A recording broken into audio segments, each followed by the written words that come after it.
Autista nível 1 nem é deficiência, porque autista nível 1 não devia nem ter direito, porque autista nível 1 nem é autista de verdade. O STF, ele tá julgando a exclusão de autistas nível 1 do suporte da reforma tributária, ou seja, tentando tirar os nossos direitos. Oi, meu nome é Luana, eu sou autista e eu também sou psicóloga e tá crescendo absurdamente um movimento perigosíssimo, que é essa comparação do autista nível 1 com os autistas nível 2 e nível 3 de suporte, como se existisse hierarquia na dor e no sofrimento.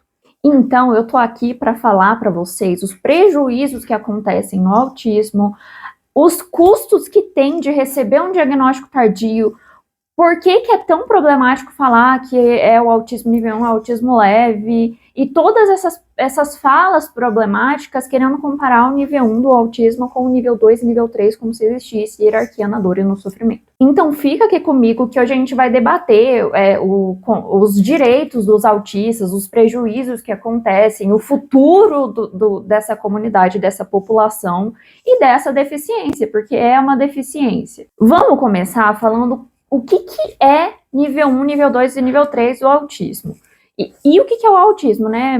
Porque tem um estereótipo do que é o autismo hoje em dia, como se fosse aquela criança que não para quieta, que bate nos outros, que bate nela própria, que precisa tomar muito medicamento para ficar controlada, que não fala, enfim. O autismo não é só isso, tá? A gente precisa quebrar esse estereótipo. E o que é o nível 1, nível 2 e nível 3? São os níveis de suporte. Então, o nível 3 precisa de suporte substancial, nível 2 precisa de suporte, ali, bastante suporte, nível 1 precisa de suporte, mas não tanto suporte assim, mas não significa que não precisa de suporte, ainda precisa de suporte.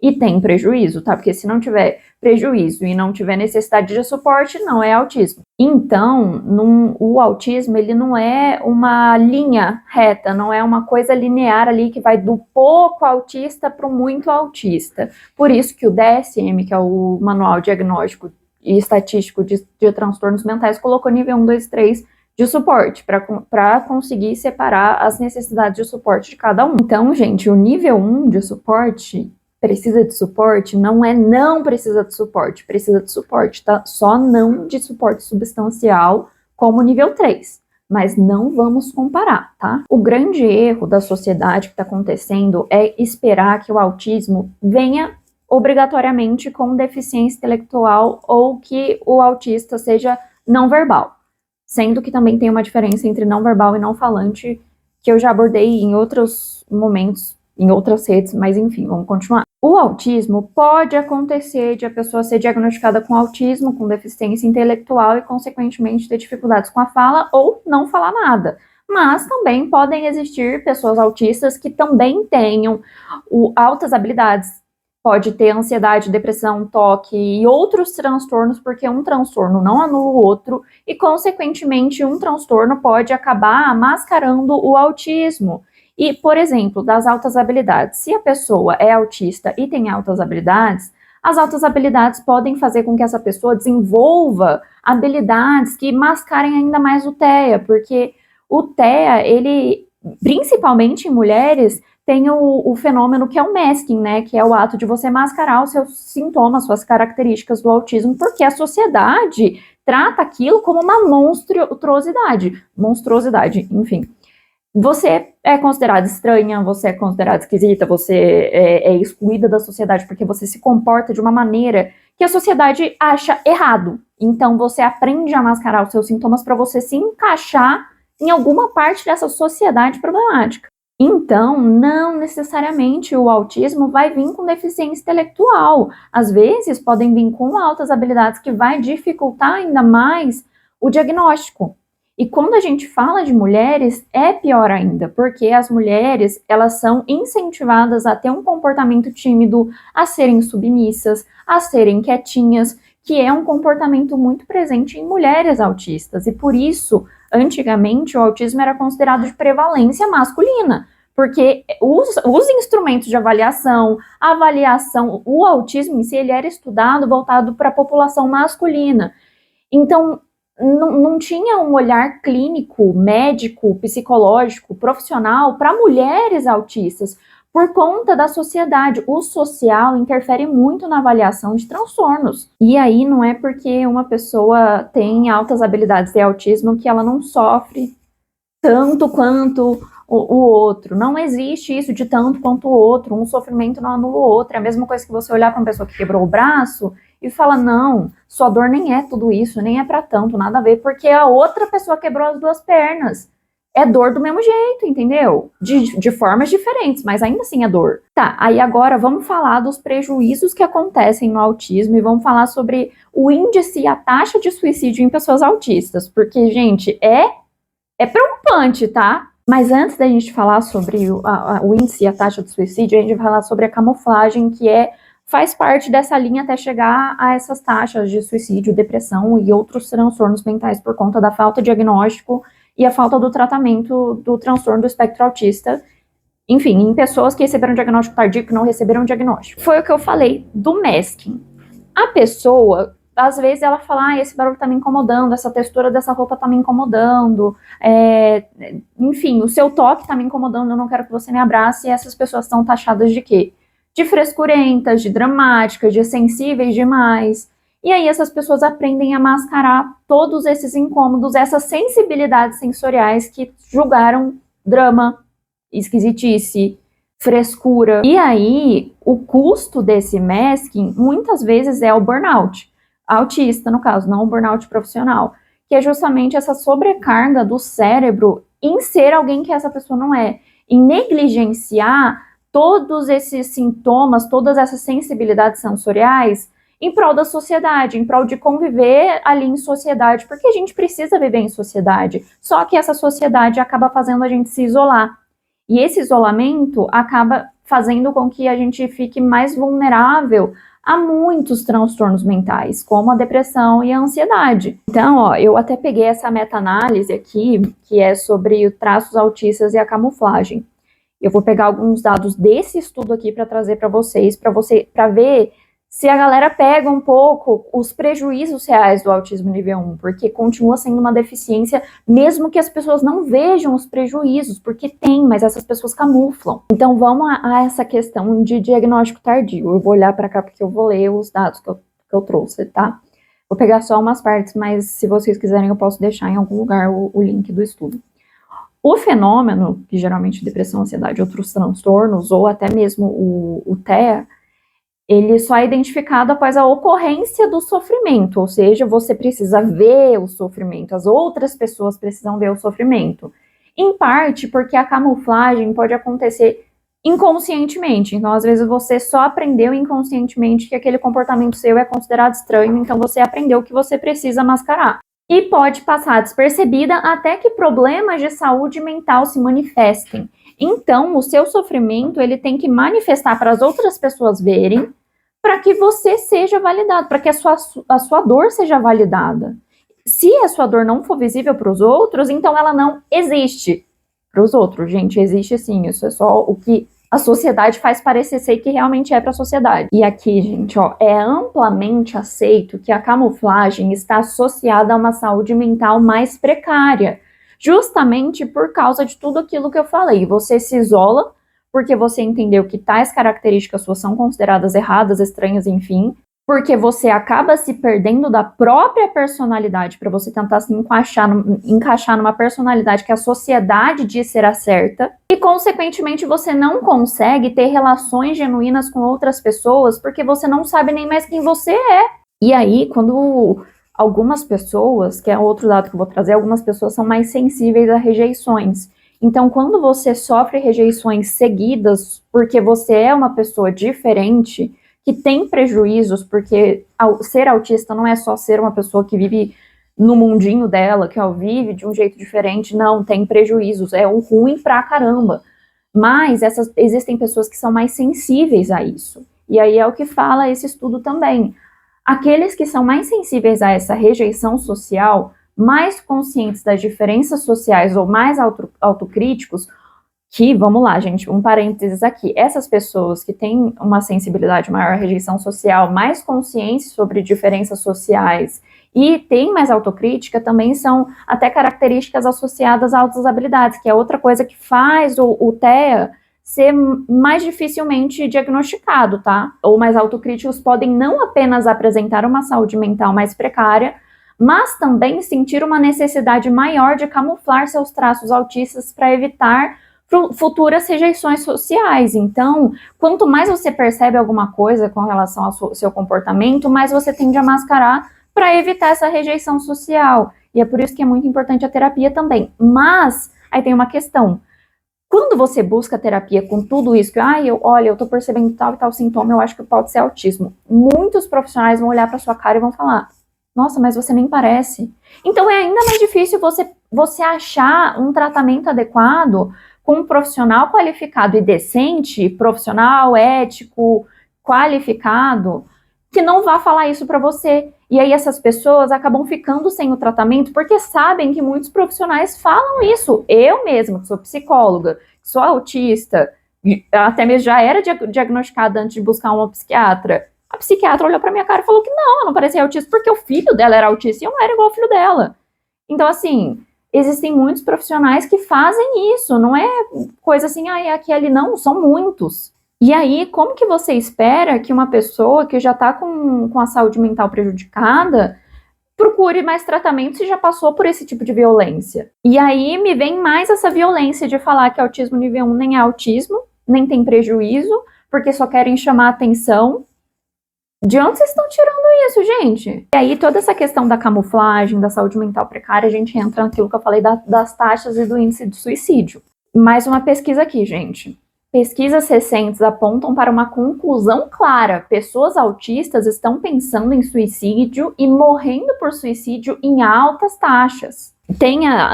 Todas essas pesquisas aqui têm uma amostra de pessoas até que grande. Essa outra que eu falei da camuflagem é uma amostra de mais de 16 mil pessoas, então não é uma pesquisa fraca. Agora vamos aos dados dessa pesquisa aqui.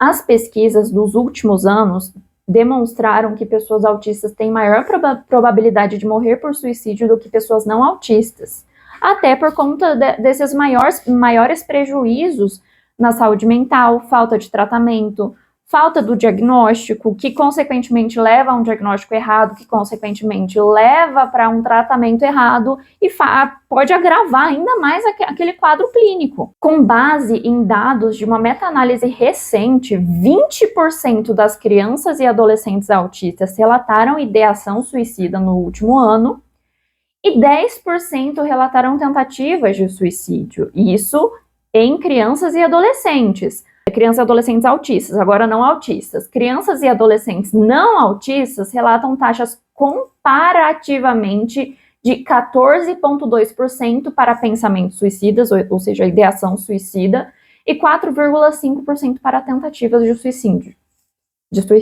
Olha a diferença, 10% de tentativas de suicídio em crianças e adolescentes autistas e 4,5% de tentativa de suicídio em crianças e adolescentes não autistas. É uma discrepância alta. Agora, entre adultos, tá? 42% relataram ideação suicida no último ano, 18% relataram tentativa. Agora, olha, essas são pessoas com diagnóstico, sem muita separação de diagnóstico tardio, precoce, enfim. Mas, com pessoas diagnosticadas na idade adulta, mais de 60% já teve ideação suicida. Então, veja bem a diferença também, porque no estudo de cima, que eu falei que é 42% relataram ideação suicida e 18% na tentativa, não tem essa separação de diagnóstico precoce, tardio, enfim, porque pode estar junto ali. Agora, no outro, que é na fase adulta, a falta do tratamento, a falta do diagnóstico errado e tudo isso que eu já falei, olha quanto aumentou a taxa de ideação suicida. Os dados disponíveis sugerem que adultos autistas têm 25 vezes mais probabilidade de tentar suicídio do que adultos não autistas. E tudo isso envolve vários outros fatores, tá? Não é só o autismo. Porque quando você é diagnosticado tardiamente, quando você tem tantos prejuízos assim, você passa a pensar em muitas questões que envolvem outras pessoas também, que é uma coisa que esse estudo também aborda. Exemplos de fatores de risco para pensamentos e comportamentos suicidas que foram considerados em pesquisas sobre autismo incluem sentimentos de desesperança, até porque é um transtorno que não tem cura, você vai carregar isso para a vida inteira, então é natural que venha esse sentimento de desesperança que, se não for tratado, pode piorar, pode desenvolver para um quadro ansioso, depressivo, enfim. Sentir-se um fardo para os outros, porque você vai precisar de suporte. Se você é uma pessoa autista, você vai precisar. Então pode ser que você se sinta um fardo para as outras pessoas, porque você vai precisar de suporte de alguém. E você vai acabar sentindo em algum momento que você está sendo um peso para aquela pessoa, mesmo que essa pessoa não fale. Porque você está sempre ali pedindo ajuda para alguma coisa, porque você realmente precisa de suporte. Então esse tipo de pensamento pode surgir, que também pode desencadear para outros quadros clínicos para além do autismo. Sentir-se deslocado, porque geralmente as pessoas autistas, independente do nível, ficam mais reclusas, isoladas, porque a sociedade faz com que seja dessa forma. E, consequentemente, é mais difícil da gente encontrar pessoas parecidas com a gente, porque essas pessoas estão isoladas por conta de todo o preconceito, capacitismo da sociedade. E aí, você se sente deslocado, porque você não se sente pertencente a lugar nenhum. Porque todo lugar que você vai, ninguém entende o que você está sentindo, ninguém entende o que você está passando, ninguém entende quem você é, julgam quem você é, a sua forma de falar, de se comunicar, de ser, de se expressar, enfim. E aí você também se isola. Também tem o sentir-se preso às circunstâncias da vida. Muitas vezes a gente vai se sentir preso no lugar por conta dos prejuízos, das necessidades de suporte. Então, é comum também, muito comum esse pensamento, esse sentimento em pessoas autistas que, novamente, se não tratar, gente, tem que tratar pessoas autistas, pessoas com transtorno, todo mundo tem que fazer terapia, é muito necessário, mas principalmente pessoas que têm algum tipo de transtorno. Então você pode sentir esse sentimento de que você está presa no lugar, porque você tem prejuízo, só que são prejuízos que as pessoas vão minimizar, porque você fala, você trabalha, você estuda, você tem amigos, você tem relacionamento, mas às vezes você não tem também. E quando tem, pode ter um custo muito alto, só que ninguém vê. Porque as pessoas esperam que você seja autista dentro do estereótipo que existe na cabeça deles. E outro, por fim aqui, algo que também pode ser algo perigosíssimo para quem tem ideação suicida é não temer a dor. Então, também tem essa questão de hipossensibilidade em pessoas autistas, né? Algumas pessoas autistas sentem pouca ou nenhuma dor, ou muita dor, enfim. Então, algumas pessoas autistas não têm medo de dor e também têm a falta de noção do perigo às vezes. E ter acesso a meios letais. Isso pode levar a tentativas e até conseguir se autoexterminar, entendeu? Então, são muitos riscos envolvendo esse transtorno que as pessoas falam que não existe, não devia ter direito. E aí eu trouxe todos esses dados aqui, e eu acho importante também trazer dados que são associados a algo que pode ser uma ajuda, pode ser um apoio, pode evitar esses quadros clínicos piores para pessoas autistas. E também tem nesses estudos, que é os fatores de proteção relacionados a uma menor probabilidade de ter pensamentos ou comportamentos suicidas, que é o apoio social. Então, essa sensação de conexão social, de você ter em quem se apoiar, para quem recorrer, ela está associada à ausência de pensamentos ou tentativas de suicídio. Então, se você tem mais apoio social, se você tem uma rede de apoio boa, que não seja capacitista, que não fale coisas... Porque existem redes de apoio que são questionáveis, então tem que ser uma boa rede de apoio, que ajuda nessa ideação suicida, que diminui os riscos, entendeu? E aí, eu trouxe todos esses dados, primeiro para apontar e pontuar todos esses prejuízos que existem, mas que as pessoas não veem, até porque a sociedade já isola essas pessoas autistas, e aí é lógico que elas não vão ver todos esses prejuízos. Para além do masking, essa pessoa está isolada. Como que a sociedade vai ver o prejuízo se essa pessoa está trancada dentro de casa? E por que essas pessoas estão falando de tirar os nossos direitos agora? Existem vários fatores, tá? Mas a gente vai começar pelo fator econômico. O aumento do diagnóstico faz o sistema econômico se assustar, porque aí vai ter que investir o dinheiro que a gente paga, né, de imposto, em tratamentos, em instrumentos de avaliação, em profissionais capacitados, para ter um acesso, para ter mais acessibilidade para todo mundo. Então, por exemplo, pessoas periféricas, pessoas de baixa renda, pessoas socialmente vulneráveis, enfim, pessoas que têm menos acesso à saúde, que, convenhamos, é bastante elitista, tem um custo. E aí, esse aumento de diagnóstico está assustando a galera de cima, porque eles não querem gastar esse dinheiro que também é nosso, que a gente paga, para oferecer esse tipo de atendimento e tratamento para essas pessoas. Ou seja, ao invés de o Estado e as empresas, tudo que envolve a sociedade no geral, acolher as neurodivergências, porque são várias, neurodivergência não é só autismo, a saída mais fácil que eles encontraram foi restringir o acesso aos direitos, principalmente do nível 1, que é menos visível. Ao invés de juntar todo mundo, todas as deficiências, todos os níveis do autismo para a gente lutar por mais acessibilidade e inclusão dentro do sistema em que a gente vive, colocaram a gente para brigar entre a gente mesmo, para falar quem sofre mais, para falar quem sofre menos. E assim, o sistema tá ali rodando contra a gente. Botaram a gente para brigar e estão ali assistindo, só trabalhando para tentar tirar nossos direitos. E o nível 1, ele incomoda muita gente, porque a gente fala, a gente luta pelos nossos direitos. Tem muitas pessoas que têm essa dificuldade, principalmente quando precisa de ainda mais suporte. E aí, quando a gente se posiciona, as pessoas se incomodam, porque elas não querem oferecer acessibilidade e inclusão, elas querem viver no mundinho delas, do jeito que estão. E aí depois falam que a gente é o problema, que a gente não consegue se adaptar, sendo que a gente tem que se adaptar todo santo dia nessa sociedade. E eles resistem a fazer uma mudança a favor de todo mundo. Então, gente, não existe autismo leve, tem prejuízo, tem necessidade de suporte, e a gente precisa lutar pelos nossos direitos, porque senão, primeiro a gente, depois quem que é o próximo que eles vão tirar o direito? Por enquanto, eu fico por aqui com toda essa revolta, eu tô até com a cara ardendo de revolta, mas por enquanto eu fico por aqui, vejo vocês nas outras redes, venho pra cá falar mais, porque eu adoro falar, mas por enquanto é isso, gente, um beijo.